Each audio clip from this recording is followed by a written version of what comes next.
Hello, everyone, and welcome back to another episode of the Garment Decorators podcast. Andy and I are thrilled to be joined by Melanie today, who runs her very own heat printing business. And I always say the name wrong, and I do apologise for that, Mel. So I'm going to let you introduce the business so that everybody hears it correctly for the first time. So would you like to introduce everyone to a little bit about who you are and what your business is? Yeah, so I am Mel. I run my business called Drumnagorrach Designs, and we are based up in the northeast of Scotland. Nice. And we met Melanie for the first time in person, I think it was, at the Printwear and Promotion show. I want to say like a month ago, but it was a week ago? I think it was last year. I'm pretty sure. I don't know if you Did you meet Mel last year? I'm pretty sure me and Mel had a good chat last year. Oh, I feel like I missed out now. Yeah, because I remember it because I can't remember if it was you or your friend that you were with was doing the competition with the hoodies or the jumpers. Oh, that we both did that together. Yes. How many t-shirts you could put on in a minute? Yeah. Yeah. Oh, I missed that. How did I not see that? Was it on the Prestige stand? I think, wasn't it? Yeah. We won by like one t-shirt. We got 28 on in a minute. So yeah. Wow. I won 35 t-shirts. That's impressive. Oh, damn it. I feel like you should do the introduction then, Andy. You've got the original. But how can you can never forget such a story like that? No, not at all. Not at all.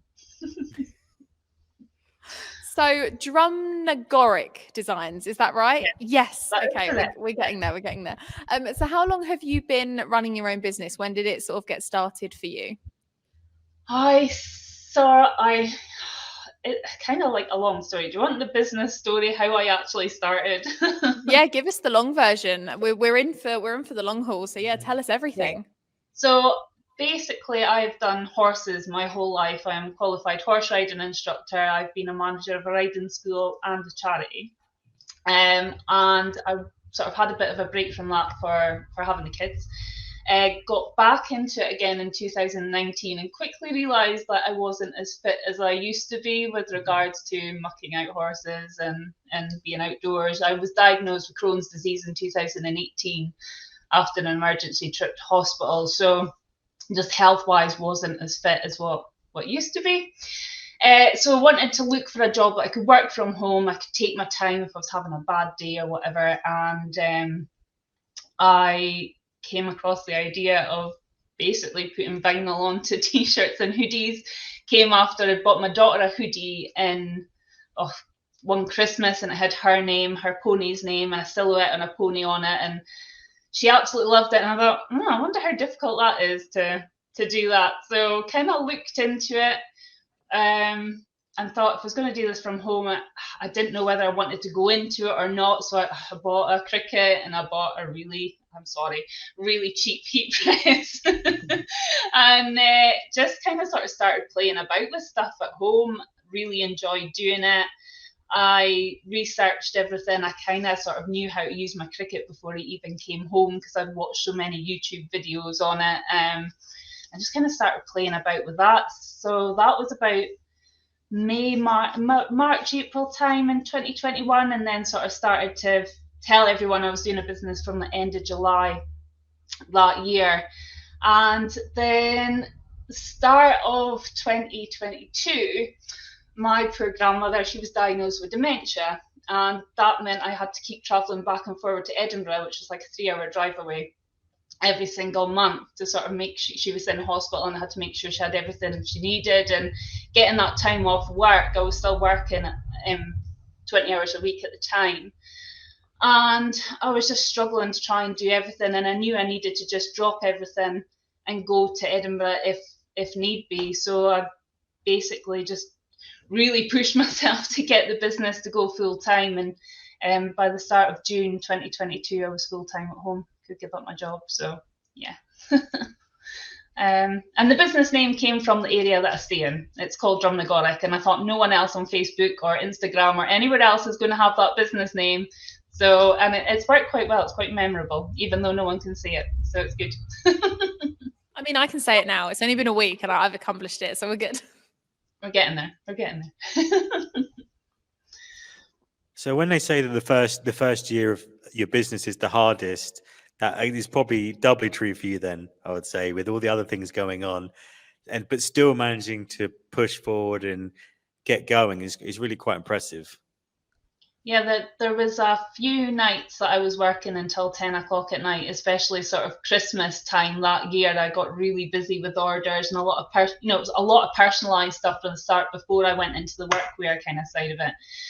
And it was that Christmas was really hard to get through while also working as well. So I probably should have gone full time sooner than what I did, but I was like tentative about letting go of that guaranteed income every single month as well. But for all these other reasons, health reasons, my grandmother, my kids, it was that was the driving force in getting me to full time. So I was willing to sort of put in those hours and tire myself out to get there. But it's worked. We're done. We're good. We're nearly 3 years in now, so happy days. Yeah. And because you obviously you are I wouldn't say you're in a remote location, but you are obviously, if anyone wants to look up your area on a map, it's quite far up. Do you think did that make it difficult getting that initial business, or did you just go online and start to generate interest? How did you first go about getting people to take an interest in the business? I've got quite a good network on Facebook. I used to do a network marketing business, so I've got a wide range of friends all over the UK. So when I first started sort of setting up, there was a lot of interest from other people who had maybe thought about buying things elsewhere, but then decided to come to me instead, which was great, and it was nice to have that support. And I'm lucky as well. I live 6 miles from the nearest village, so I am in the middle of nowhere. And but the local village is very much a shop local, small business promoting kind of area. So I can pretty much drive down the main street in my village now and kind of go, I've done their stuff, I've done their stuff, I've done their stuff, I've done their stuff.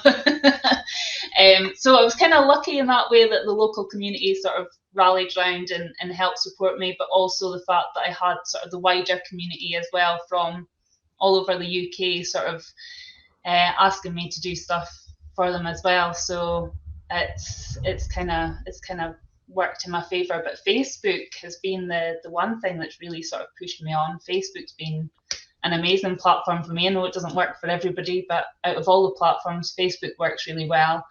And doing networking, going to a lot of networking, a lot of people that do this business don't necessarily go networking either. So that's worked really well too.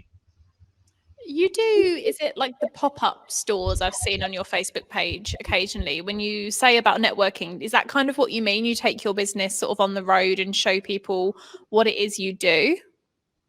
So I have done like fairs and things. I did sort of the Big Keith show. So that's our local agricultural event once a year in August. I did that last year. It went down really, really well as well. But no, it's like sort of proper sort of online networking. So there's all businesses come together and then you work together to try and sort of refer people to their business. So it's a lot of getting to know people. It was in a local area for a start, but now I do a national networking thing. So now I've got like a dance group in Bristol that I do stuff for, and then I've got people in Shetland that I do stuff for. So it kind of spreads all over the UK now, which is fab.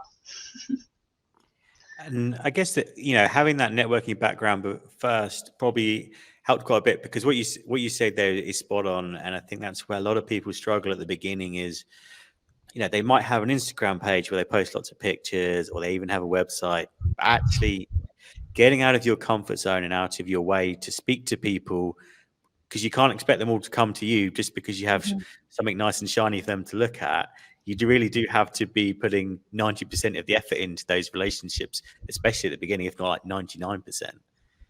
Yeah, definitely. People buy from people. I always say people buy from people. And if you come across as a genuinely nice person, people will want to put their business to you before they go to anywhere else.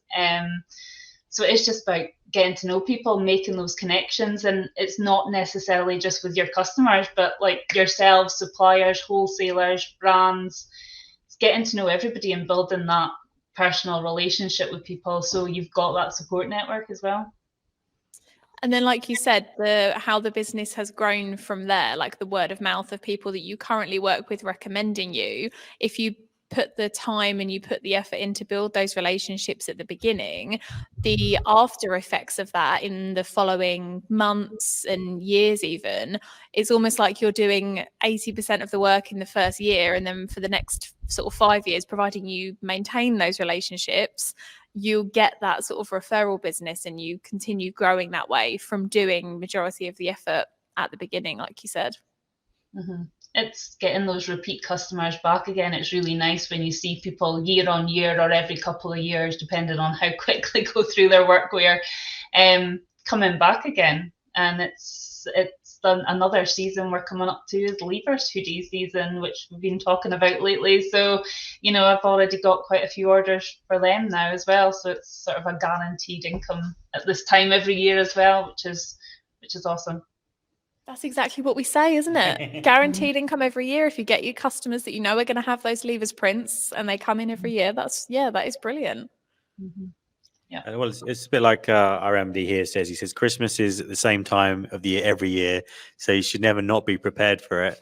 There could be levels of how busy you get for it, but you shouldn't be surprised when it comes around to December. So having that, like I say, having the Leavers stuff or the workwear stuff, that if they ordered at this time last year and the year before, then being prepared and getting out there and then having that conversation with people ahead of the time rather than waiting for it to come to you again is really important that way. It's just keeping an eye on trends and things. Like you say, Christmas is coming every year. Leavers hoodies coming every year. Even if you're going down the personalized route, Easter, thank you teacher gifts. There's all these other different Mother's Days just passed. There's all these other different times of the year which you could be ready for if that's where your work is. So going back to the beginning again, can you remember the first job that you ever got from someone and what it was and how you did it?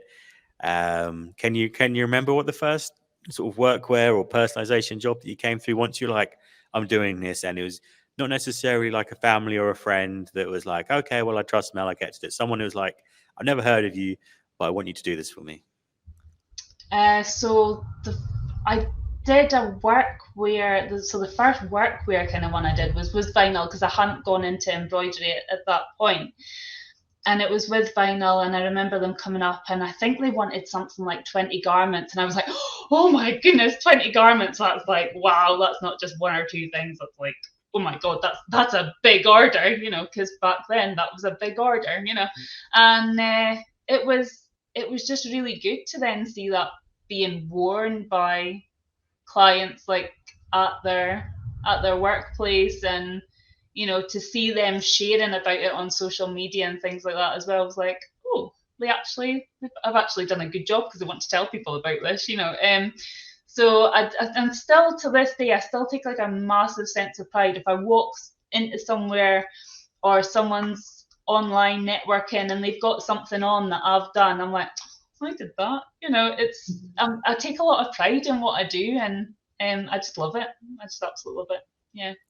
I think that's such a good thing in terms of like the quality aspect though. And I know that we say this all the time, but the fact that you take such pride in what you do means that you are going to produce not only good products, but good relationships, like we've said. But if you really care about what people think about your products and you want them to come back for that repeat business, you're not just going to fuse it for a few seconds, hope it sticks on okay in a few weeks and send it off for them to wear and, never come back. You are genuinely making them the best product you can. You're building that relationship. And I think that's, what builds a successful business at the end of the day, rather than, it being more of like I don't know how to explain it, treadmill kind of thing, where people just churn out hundreds and hundreds and hundreds of garments every day. You're getting a homemade, really, really good quality product.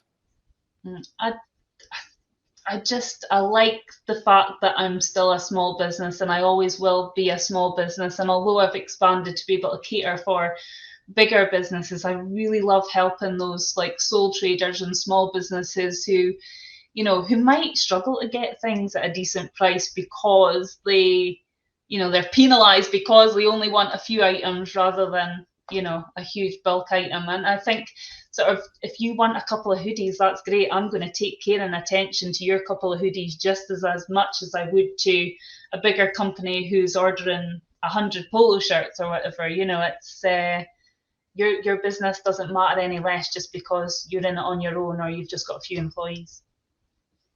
Yeah, and it's a good ethos to have, because that way the care that goes into each one, but you never know where that might lead you. The customer gets giant, and then they're like, no, we want you to keep working with you, or they refer you to a friend because you did them a favor, so they want to do you a favor, and everyone kind of wins that way.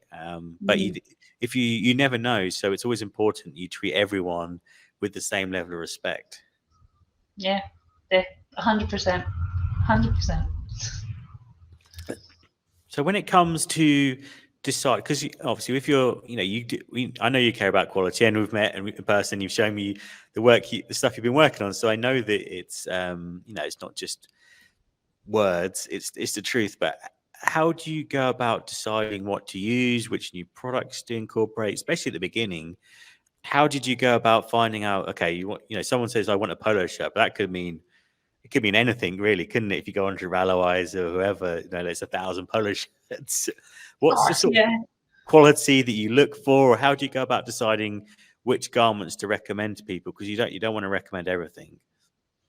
Gosh, no. I try and put people away from, they'll send me a link to your brochure. I'm like, no, just tell me what sort of quality or what colors and things you're after, and let's go from there. Because you just look at that brochure and you're like, there's about 100 different types of polo shirts. Like, what on earth do you go for? So I think when I very first started, I go back to that hoodie that I looked at for my daughter, and the first thing I did was looked at the label to see what it was, because I thought, that's been worn, that's never off our back. It's been through the washing machine several times and it's fine.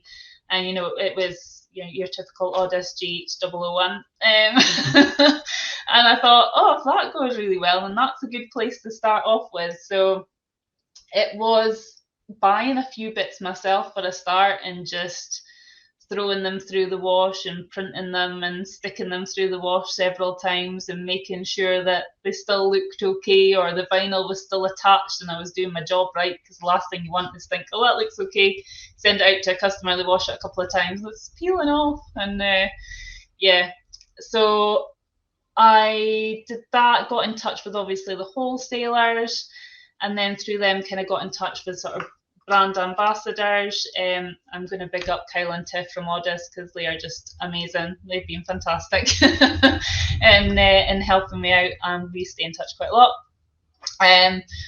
But a lot of the brand reps and that are fantastic, and that's where Printwear and Promotion comes in, because I went down there in, I think it was April 2022, because I think they moved it from the February to the April.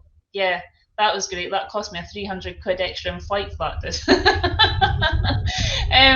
But we came down in the April, and it was just to actually see the quality and feel it and try it and look at it, and then just try it out yourself and wash it or embroider it or print it or whatever you're going to do, and just do it and try it out yourself and see how it goes. Getting help from other people that are in the same business as you are. I'm very lucky. So one of the ladies that I was down at Printwear and Promotion with this year, we met at Printwear and Promotion in 2021 off a whim, 2022, sorry, off a whim with a Facebook post, and we've stayed in touch ever since. And although she's based in Yorkshire and I'm based up here, it's nice to be able to sort of, put things back and forward to each other. If we've got a problem, we'll try and help us out. If something's new came out and, oh, you should try that kind of thing, we'll help each other out that way. So again, some of it's trial and error, some of it's getting in touch with, your wholesaler and asking them for recommendations, and then sometimes it's just personal recommendation from other people. I'm also curious as to how you transitioned in the beginning. So you said that you started out doing more personalized based items, and now you're more into the workwear side of things. They're two very different markets and two very different audiences. So how did you first consider changing markets, I guess? Was it something that somebody approached you for an order and it sort of pushed you in that direction, or was it something you looked into and thought, oh, there's there's space in the industry here for another printer? Oh, I think I was just asked. So that first sort of workwear order, I got asked if I could do it, and I thought, oh, I'll have a go and see how we get on, kind of thing. And it worked really well, and I quite enjoyed doing it. And like I say, I've promoted that on social media, so then obviously more businesses started getting in touch. But I didn't really know much about DTF printing at the time either. It was just like, I know about HTV, I know about embroidery. Kind of went down the embroidery route because people kept asking me for embroidery stuff as well, and it just kind of just sort of naturally sort of snowballed. I still do a lot of personalised stuff.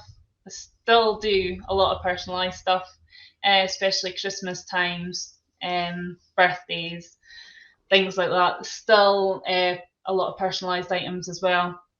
But yeah, it tends to be sort of workwear, personalised stuff, and then dance groups and stuff. But it's just kind of naturally gone that way. I've not done anything to sort of encourage it to go that way. It's just kind of how it's kind of progressed, I suppose, and just being.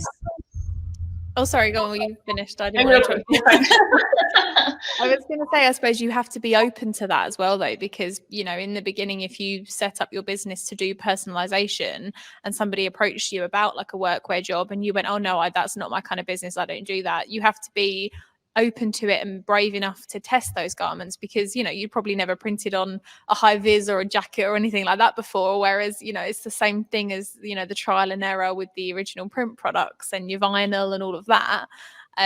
Just figuring out if you can do it, and I bet you're glad you did. Yeah, gosh, yeah. I had a so there's some people who like to give me stuff to print or embroider and stuff, and I always say it's kind of like at your own risk if you're giving me this stuff, just in case something goes wrong. Trial and error. Yes, exactly. And but it was like I had 11 boxes of stuff sitting here over Christmas that was ready to go in January that people had given me to do, and I thought, right, okay, how am I going to do this? And so I actually phoned up you guys and said, I need metallic silver transfers that are going to stick on flame retardant stuff. What do I do? And yeah, the advice on the end of the line was fantastic. So another tip from me is if you're not sure, ask.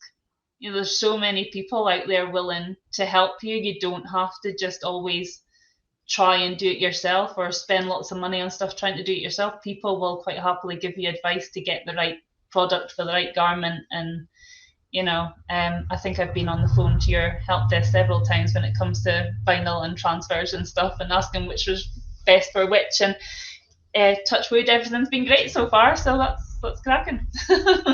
That's exactly the point, isn't it? We're not just here as the business to sell you things. Like, we are partners in a way, because we always say that there's always a way to print on something. It's just figuring out what the best way to do it is. And if you just print it once with what you think is going to work and it doesn't work, and then you go, well, that won't work, let's just move on, you're never going to be able to print on what you want to, because there's so many different fabric types, there's so many different decoration methods, there's so many different application techniques you can try. But just figuring out which one is which. And like you said, if you're not sure, just phone us up and ask, because we've got so many people here that have done it thousands and thousands of times. And, if you're doing it for the first time, why suffer through hours and hours and hundreds of pounds worth of garments if you can just phone up and ask? You're totally right. I've actually phoned up before. So there's a tree surgeon wanted this really nice jacket done. It's quite an expensive jacket. And I actually phoned up the company who made the jacket and said to them, can I print on this jacket? And if I can, what's sort of the maximum temperature I can use on it and stuff? And he didn't know, but he went away and he found out for me and he came back to me. I was like, I'm not ruining that jacket just for, we'll try it and see, So I even phoned like the brand, I don't even know who they were, just the brand that was on the jacket, phoned them up and asked them. There was already some vinyl, reflective vinyl printed on it, so I thought you probably could have done, but I was double checking that one before I did it. That all comes back down to the networking and get out of your comfort zone, picking up the phone or going and speak to people, seeing people in person, because that's the only way to sort of evolve your offering and what you do is just trying to keep pushing. I imagine that probably having the Cricut as your first sort of decoration method has probably helped you out quite a lot as well, because obviously you've got to really work those machines sometimes to get the detail or the right cut settings. So you don't always get the details. You just kind of got to figure it out and break it to find the end result, haven't you? Yeah, I've scrapped a lot of vinyl. I'm not gonna lie. Try peeling that off. That's ripped off, for goodness sake. Right, try another setting. So, yeah, we've kind of upgraded. We've got a Silhouette Pro now. So, but I don't do a lot of vinyl stuff now. It's mainly transfers. Let's face it. Who wants to sit and weed all the time? So. I see. I suppose, is it more glitter at Christmas, perhaps? Yeah. But it's better if you can do a massive bit rather than like tiny little 30-centimeter square bits, So yeah, that's definitely helped. Yeah, not having to cut it all down. That was a massive thing when that Pro came out, the Silhouette Pro, wasn't it? Everyone was like, "Oh my god, you can fit a whole roll in it." Yeah, it's the fact that you can actually just chuck a roll on it and feed it in without a mat and let it go, and it's yeah, it's saved a lot of time.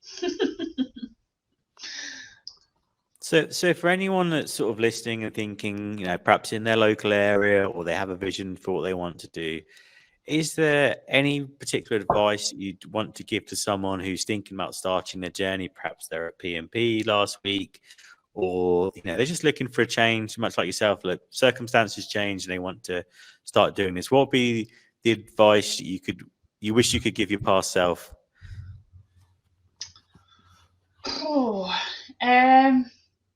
Just learn as much as you can. Just ask as many questions as you can. Don't. There's no such thing as a stupid question, is what I say. You can never know everything, and yeah, just go for it. Just really go for it, but don't go for it half-heartedly. Properly go for it, because I just did not think under any circumstance whatsoever that this was going to turn into what it does, and to be able to just be at home in this cabin 30 seconds walk from the house, just, not in my dining room anymore, thankfully. But to be in a situation where I've got a business and I've got repeat customers coming back, and, people recognize you now when you walk around places like Printwear and Promotion and things. It's just, yeah, just go for it and just put your all into it, and yeah, don't look back. Just go for it. And that is that. I mean, you mentioned about the shed 30 seconds from your house, but we were discussing this just before we start recording. That is a wonderful setup that you have there. It's very nice and clean, but it looks very organized as well. And I'm sure it was tidied for us, but it still looks like there's a process that's going on behind you as well, which I imagine helps quite a bit. Yeah, so I was lucky. I had a little tiny porta cabin in the back garden that I've had for a long time. It came up cheap on Marketplace, and I thought, well, just chuck that in the garden just in case. I have about an acre here, just to make everybody aware. So I am lucky. I've got the land here to do it, and we bought. And I was in there, and then I got the embroidery machine. I was thinking, oh, this is just not set up well. The table was low, my back was sore, so we swapped it for a bigger one. But this was just a shell. There was like melamine brown walls, and there was one socket in here, and so basically when I got rid of my other one, I was in my dining room for about 15 months until we got this set up. Couldn't really afford to pay people to come in and do it, so my other half was working shifts and then coming in here and doing bits as well. So everything in here has been done by him, which was pretty awesome. And it's nice not to be in my dining room anymore, because it was getting to a point that I would get up at 6 o'clock in the morning and just think, oh, I'll just chuck something on the machine because it's there. There was no work-life balance at all. So now I'm in here at 9 when I drop the kids at school. I'm finished at 2:30, and that's it. Lock the door, in the house. Nothing till the next day, and it's fantastic. I love it. Very well organised, good setup. The kitchen cupboards hide everything. Don't look in there. But yeah, we're good. I do need a think that's bigger so one now. important.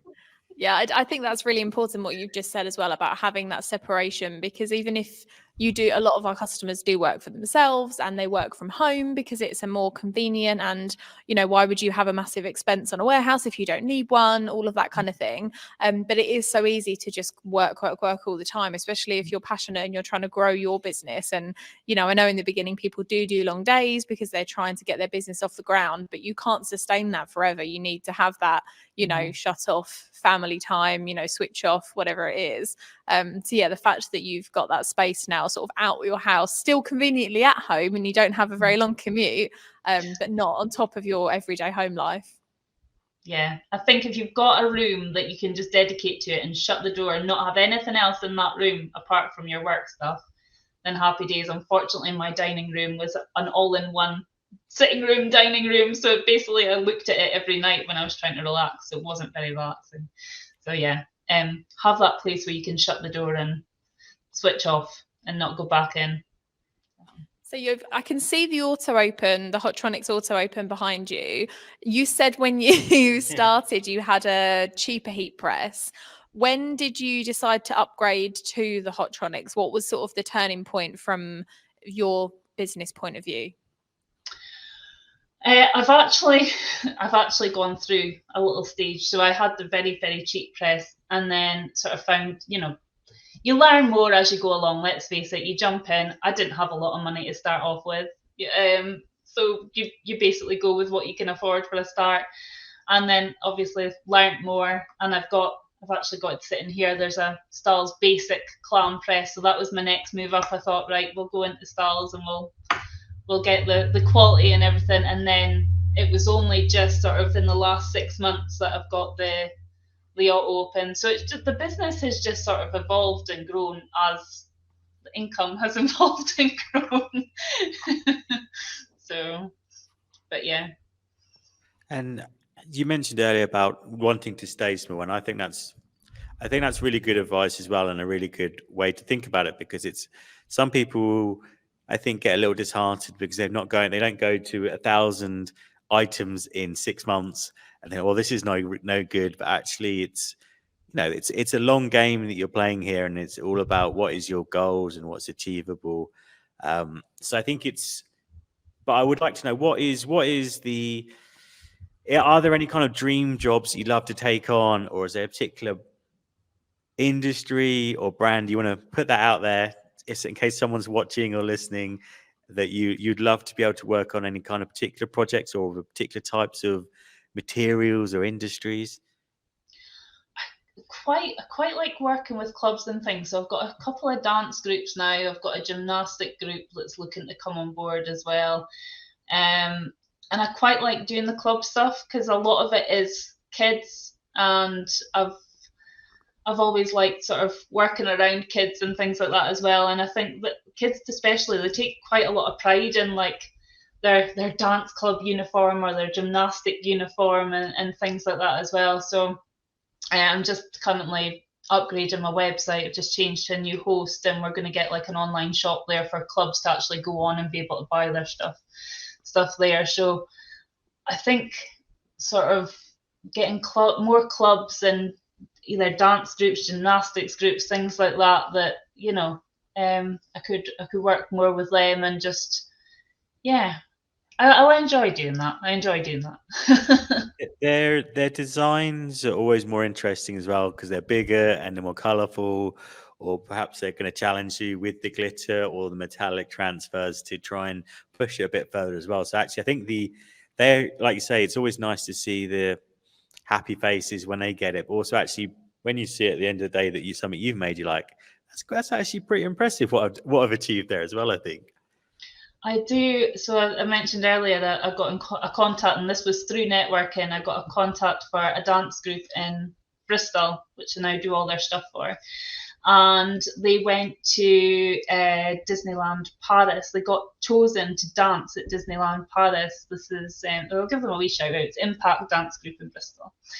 And they wanted me to do some sort of replicate not replicate, make sort of a Disney sort of style-esque design for them. So we did a rough outline of a castle on the back with our names on, and then the sponsor logo and the dance logo with Disneyland Paris 2024 underneath it, and they were all in hot pink. So it was like 57 hot pink hoodies going around Disneyland Paris about a month ago, and the pictures they put on Facebook of all these pink hoodies everywhere was absolutely fantastic. It was great. So that was that. I just love seeing stuff like that. I'm just so proud. I'm like, oh, look at them, look at them. You know, everyone's seeing them now over in Paris. So. And also, they're probably going to treasure those garments forever because that was a special occasion to them. So not only does it mean a lot to you, that's probably something that you know they're going to hold on to for as long as they physically can. Yeah, exactly. I got the screen print transfers done from yourselves, and because I thought, I know they'll last, I know they'll wash really well, and you know this is going to be an item we keep forever. So yeah, you know you don't get opportunities like that very often. So yeah, let's make it a good one. So. And how did you? Well, let's shout out your website then, because you mentioned about you getting it upgraded. So if anyone that's listening that is just interested in perhaps getting some help from yourself, how would they get hold of you so they can contact you themselves? Yeah. So my website is drumnagorrachdesigns.scot, and I'm also on Facebook and Instagram as Drumnagorrach Designs, and then I'm LinkedIn as Melanie Foley. There you go. So you mentioned you'd had a little bit of a background in marketing networking before, but is the website something you were familiar with, or was that again another thing you had to figure out and teach yourself, or perhaps get a partner in to help you with? So I just pay someone to do that. Sometimes outsourcing is the best method.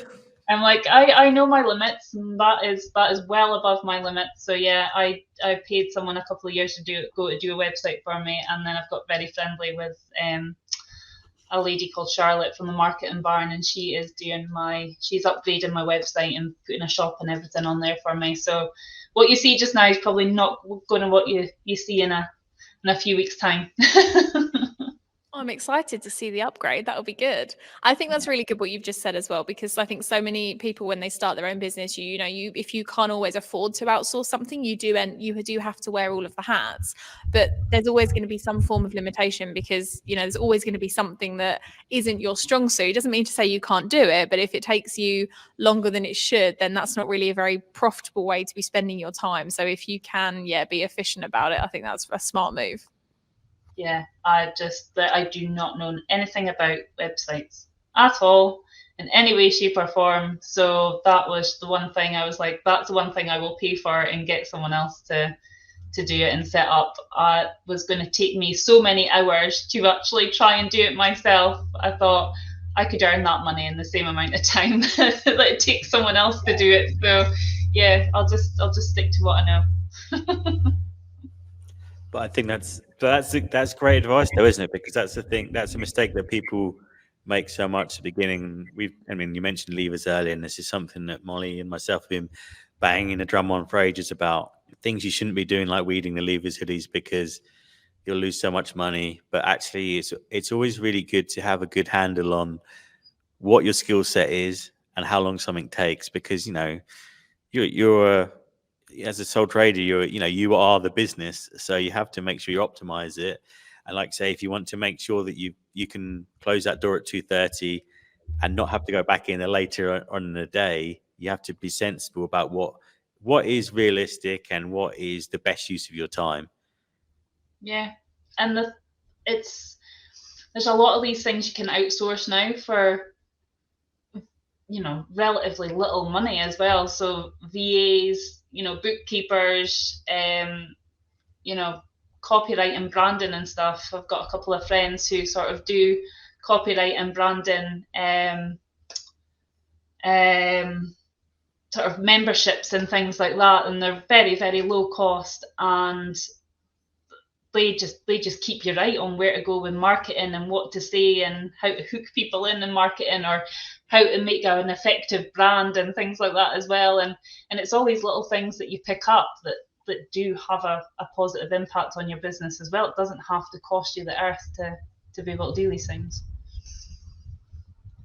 And I think it's that curious element again as well, though, by wanting to speak to people, wanting to learn about them, figuring out how to decorate something. You've got to have that kind of curiosity to want to, learn more. And it could be, like, say, the tiniest little thing. You don't need to understand the whole thing, but you need to be able to take a piece of it away.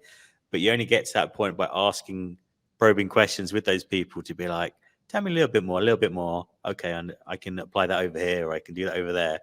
But again, it's all about being the one to take that first step to ask those questions, because these people are there, and there's lots of networking groups like this throughout the UK, either online or in person. But you've got to be able to create those partnerships yourself, and much like you have done by phoning up the team here or the Carl and Tiff at Audis. They're not going to always. They'll try and phone you, but they're not always going to be there. So you have to really be the one, I always say to whenever we do anything with other people, it's like 51% of the effort is at least is going to be on our side, and it's probably going to be way more than that. But you have to be comfortable knowing that you're always going to be putting the most effort into this business relationship. Mm-hmm. Yeah. At the end of the day, you're the person running the show, so you have to kind of be responsible for it all as well. Yeah. So. Okay, well, that was such a brilliant episode. I feel like we've given everybody a real insight into what it takes when you're starting a business, how to diversify, all of those different things. So thank you very much, Mel, for taking the time out to come and join us on the podcast today. Really appreciate it. Thank you for having me. I've been so excited to come on here. I'm not going to lie. And it definitely won't be the last. We'll definitely have you back on. Yeah, thank you, Andy, as always, for joining me. And don't forget to like and subscribe on whatever platform you are watching on. And we'll be back with another podcast episode very soon.